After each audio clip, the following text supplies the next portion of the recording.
Terima kasih Prof. Reda Mantowani sudah hadir. Sehat Prof? Alhamdulillah. Prof, kita main catur sambil bincang-bincang Prof. Oke. Bincang-bincang sambil adu permainan itu asik ya Prof ya? Iya. Karena bagaimanapun ada yang bilang hidup ini permainan Prof. Tapi selama yang dipermainkan bukan negara ya Prof. Prof, saya mulai duluan Prof. Mulai duluan, silakan. Putih mulai duluan. Putih mulai duluan Prof. Oke. Ya, klasik Prof. Nah, kita harus tahan juga. Gimana kabar Prof? Sehat Prof? Ya, so far so good ini. Yeah, alhamdulillah. Nah, keliling Indonesia terus.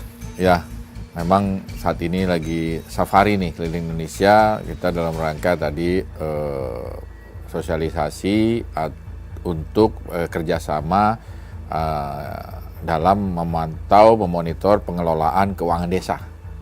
Dan itu terus dilakukan ya Prof ya? Ya sekarang ini sehingga baru sudah 4 provinsi ya, dari Banten, Jawa Barat, Lampung, dan Bangka Belitung. Oke. Dan kemarin juga belum lama ini panen raya Prof? Ya, itu juga salah satu bentuk kerjasama yang kita lakukan. Panen raya itu ada di Jawa Barat tadi, di Bekasi, di Lampung. Di mana kalau di Jawa Barat itu pemanfaatan barang rampasan. Hasil penanganan perkara tipikor.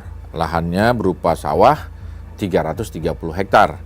Dilelang belum laku, daripada terbengkalai kita manfaatkan untuk sementara untuk masyarakat. Oke. Desa-desa di sekitar situ untuk yang mengelola gratis, nggak bayar. Bibitnya pun dikasih oleh Kementerian Pertanian. Plus pemerintah saat ini tuh sangat mendukung sekali ketahanan pangan di desa. Oke. Nah, aktivitas yang dilakukan oleh Jaksa Agung Muda Intelijen, Prof. Reda Mantowani, kami lihat banyak berurusan dengan ketahanan pangan. Betul ya Prof? Sebenarnya bukan cuma ketahanan pangan. Salah satunya adalah berperan sebagai di bidang eksekutif, ya, sebagai karena Jaksa Agung juga pembantu presiden di dalam tugasnya selain sebagai penegak hukum. Nah, dalam rangka sebagai eksekutif atau pembantu presiden, maka kita harus mendukung program-program pemerintah. Oke. Dalam hal ini Astracita ke-6 itu membangun ketahanan pangan dari bawah, dari desa. Oke. Nah, saat ini pemerintah sangat perhatian terhadap desa dengan banyak menggelontorkan dana desa. Oke. Ya, sekitar 171 triliun saja tahun ini.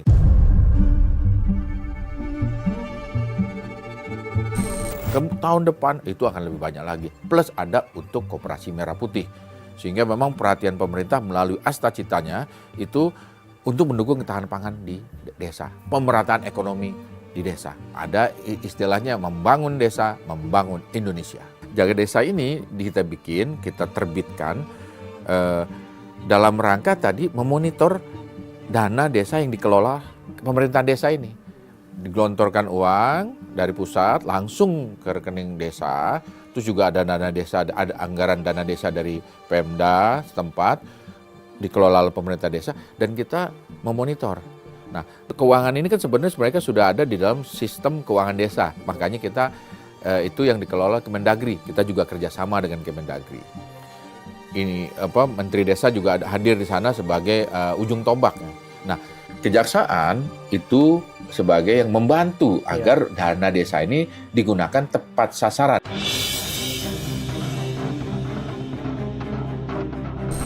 Saya maju lagi nih Prof. Nah, maju ini lagi. langkah kuda Prof.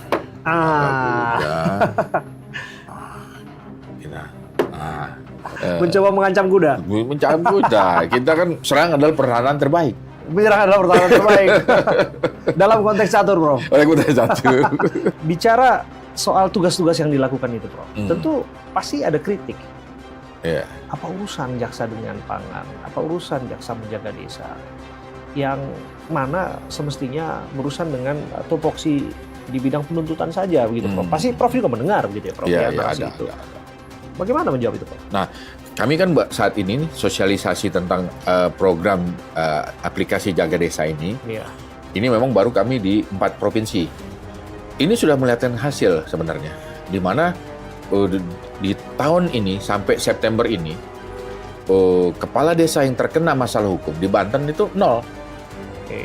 Artinya ya kita memang, karena memang Banten itu kemarin adalah produk pertama kami memonitor, alhamdulillah sampai setahun ini 0. Tahun lalu ada beberapa kepala desa, ada 10 yang kena, ya kan? Tahun ini 0. Begitu juga harapannya di provinsi-provinsi lain turun. Ini artinya kontrol langsung ke kepala desanya, maksudnya Prof? Kepala desanya yang terkena masalah hukum. Supaya tidak terulang kembali? Supaya tidak terulang kembali atau tidak mengikuti. Contohnya di Purwakarta, ada di Purwakarta, adalah ditemukanlah indikasi penyelewengan dana desa. Ada 10 kepala desa. Ternyata setelah ditemukan, dimitigasi, ya gimana ini? Akhirnya penindakan adalah ultimum remedium. Terakhir. Nah, oleh karena itu setelah mereka menyadari, oh ini ada kesalahan, kembali ke dana desa, ke anggaran desa, ya udah diselesaikan, gitu. Karena memang tahapannya belum masuk penyidikan, masih di intelijen.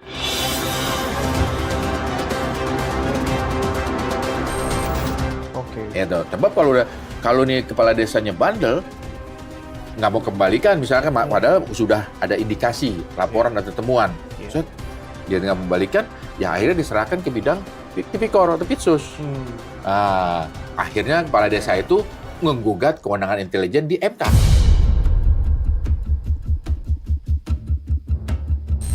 Cuma itu kan resiko bisnis kita, bahwa kami ini maksud dan tujuannya adalah untuk membina para kades agar tidak terjerat atau tidak terkriminalisasi pidana korupsi.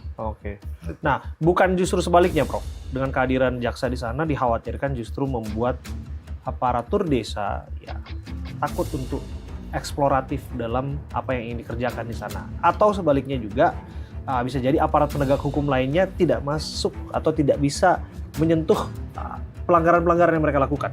Nah, gini, di dalam sistem yang kami buat itu ada interaktif memang antara kepala desa dengan kepala kejaksaan negeri dan bahkan dengan kejaksaan agung. Nah, di situ ada kanal yang disediakan untuk kepala kejaksaan negeri yang memang melaporkan kepada kejaksaan agung adanya dugaan penyelewengan. Ini baru laporan. Nah, dan itu hanya bisa dilihat oleh kejaksaan agung dan kajari tersebut. Tapi ada juga laporan kanal yang khusus untuk kepala desa untuk melaporkan atau keluhan-keluhannya dia kepada kepala kejaksaan negeri. Misalnya ada laporan surat kaleng dari ormas, misalnya oknum-oknum ormas yang melaporkan, dia bisa laporkan situ, Pak, saya ini. Terus juga bisa juga dia meminta bimbingan teknis. Misalnya ada proyek di desa, bagaimana pembuatan kontrak, gitu kan? Jadi ada interaksi langsung.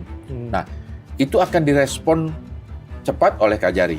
Dan untuk memastikan cepatnya respon Kajari, ada juga kanal khusus untuk kades ngadu langsung ke Jagung.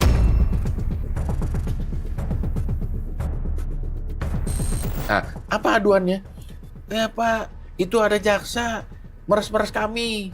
Terus ada jaksa, kami minta konsultasi, nggak didengerin. Itu ada nggak sih bener laporannya, Prof? Masuk ke Anda? Ya, kalau sistem udah dibikin. Iya, tapi prakteknya sudah berjalan. Prakteknya udah berjalan. Oke, tapi laporan mengenai oknum jaksa yang pemeras tadi, ada tidak? Yang sampai sekarang ini karena kami baru 4 provinsi, di 4 provinsi itu belum. Ya kan? Belum. Tapi ada pengaduan dari kepala desa kepada kejaksaan, Kajari khususnya, bahwa adanya keterlambatan pembayaran silva atau honor untuk kades selama 6 bulan belum dibayar oleh bupati. Nah, diadukan, akhirnya setelah didatangi karena ada pengaduan tersebut dan Kejagung juga memonitor akhirnya Kajari bergerak juga menyelesaikan, selesai, gaji cair. Jadi pantauannya langsung ya. Itu nggak misconduct, Prof. Khawatirnya bukan wewenang atau melampaui wewenang dari Kajari untuk melakukan itu. Kita kan hanya mengingatkan. Itu kenapa itu ada apa kok honor untuk kepala desa kok belum cair? Misalnya ditemukan, dipakai untuk proyek lain, kan salah itu. Tidak sesuai sasaran, tidak sesuai pos. Itu kan bisa, kalau proyek itu berjalan lancar, kalau macet bisa pidana itu. Inilah bentuk-bentuk mitigasi atau pencegahan yang kami lakukan.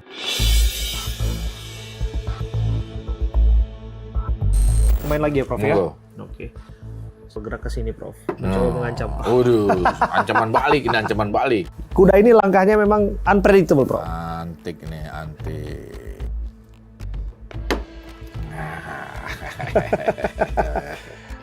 Prof, Eh, bicara soal jaksa jaga ah, desa, aktivitas yang menjadi ekosistem ekonomi di desa itu pasti terpantau ya, Prof?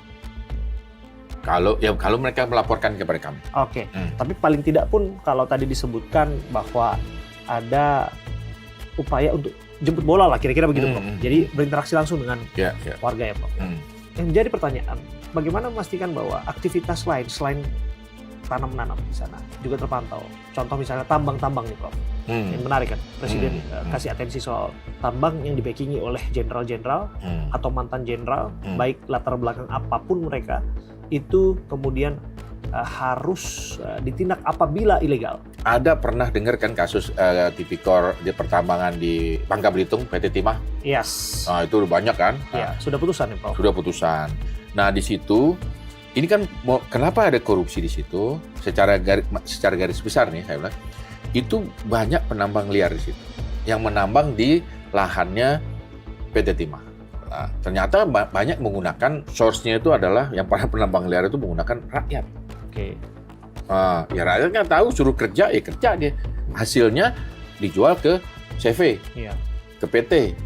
PT itu kan jadi tinggal menampung hasil ilegal dari iupnya PT Timah.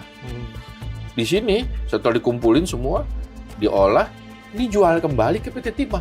Jadi ngambil di PT Timah, lahan di PT Timah, tapi jualnya bukan ke PT Timah, jual ke CV dulu atau PT, terus diputar, jual nih. Jadi melambung. Ini oknum PT ini membeli ke rakyat berapa misalnya? Iya, betul. Padahal nih dia nggak punya lahan ini. Iya, betul. Ini lahannya PT Timah. Jual ke sini dibeli. Di sini jual ke PT Timah. Artinya? Diterima oleh oknum PT Timah. Ya artinya kan mestinya dia kenapa nggak langsung ke sini? Oke. Ke rakyat. Iya. Nah, anggap aja rakyat adalah partner kerjanya dia, Iya. orang suruhannya PT Timah. Oke. Akhirnya berdasarkan hal tersebut, atas dasar adanya kasus tersebut, Iya. maka setelah selesai kasus pidananya, kami masuk. Hmm. Kami carikanlah, itu namanya kita mediasikan, ajukan permohonan ke SDM, akhirnya keluarlah namanya izin pertambangan rakyat. Nah, rakyat sini yang koperasi, bentuknya koperasi atau BUMDes, itu bisa nambang di lokasi-lokasi PT Timah atas persetujuan PT Timah dengan syarat jualnya pun ke PT Timah, bukan ke yang lain. Nah, bagaimana kemudian operasi intelijen yang dilakukan, Prof, terhadap maraknya tambang-tambang ilegal yang diatensikan oleh Pak Prabowo? Nah, kalau sekarang itu sudah ada satgas khusus untuk itu. Satgas apa, Prof? Satgas PKH itu, yang dalam ada KPRC tersendiri. Oke. Kami hanya Satgas PKH yang kawasan hutan ya, Prof? Kawasan hutan. Oke. Itu. Yang saya lihat di sana menyasar perkebunan sawit Ya, di awalnya. Nah, sekarang diperluas lagi wilayah untuk karena ke memang Perpresnya tambang. menyebutkan itu, Perpresnya. Dan itu ada tim tersendiri.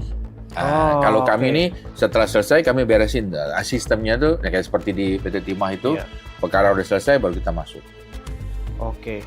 Kalau yang ini karena sudah ada yang khusus, jadi kami nggak ikutan dulu situ, cuma Oke. memonitor aja gitu. Kalau diminta SDM kami diminta ikut sana, kami akan kasih. Oke. Tapi bicara soal jumlah, apakah masih banyak tambang-tambang ilegal yang dimaksud oleh Presiden? Kalau menurut pidatonya Presiden, menurut data yang disampaikan ke Pak Presiden, ya saya ngikut Pak Presiden. Betul apa yang disampaikan dalam pidatonya, Prof, bahwa kalau ada jenderal-jenderal backing apapun seragam mereka, entah itu TNI, entah itu Polri, ataupun ex-jenderal, itu betul adanya, Prof? Kalau saya kan karena beliau juga orang militer, keberanian beliau lah yang memang ingin menegakkan keadilan itu untuk pemerataan ekonomi dan hilirisasi kalau menurut saya. Oke. Berarti ini akan tetap on the track ya, Prof, ya? Akan tetap mendetrek.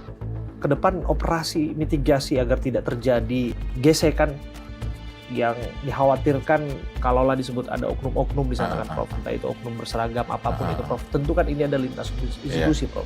Iya. Bagaimana memastikan upaya itu nanti tidak akan ada gesekan di sana, Prof? Oh, kan ada Forkompinda di sana. Oke. Ada forum pimpinan daerah di situ. Itu yang akan diupayakan maksimal mungkin di sana. Kan saya juga pernah jadi Forkompinda, itu biasanya ada pertemuan rutin. Ada rapat di daerah tersebut. Oke. Bagaimana nih hal-hal ini tidak mencuat keluar dan bisa diselesaikan di dalam dengan baik-baik. Itu ada itu forumnya itu. Oke. Dan yakin semuanya bisa dijalankan Insya dengan Allah. baik. Apalagi dengan kepemimpinan Pak Prabowo yang tegas dan kuat ini secara politik itu kan, jadi akhirnya yang lain pun pede ini, percaya diri jadi di bawah. Para penegak hukum jadi percaya diri. Termasuk kejaksaan. Termasuk kejaksaan. Karena memang selalu diperintahkan kepada jajarannya untuk di setiap daerah itu nggak mungkin nggak ada korupsi. Ini bukan semakin memanasnya hubungan antar instansi kan, Prof?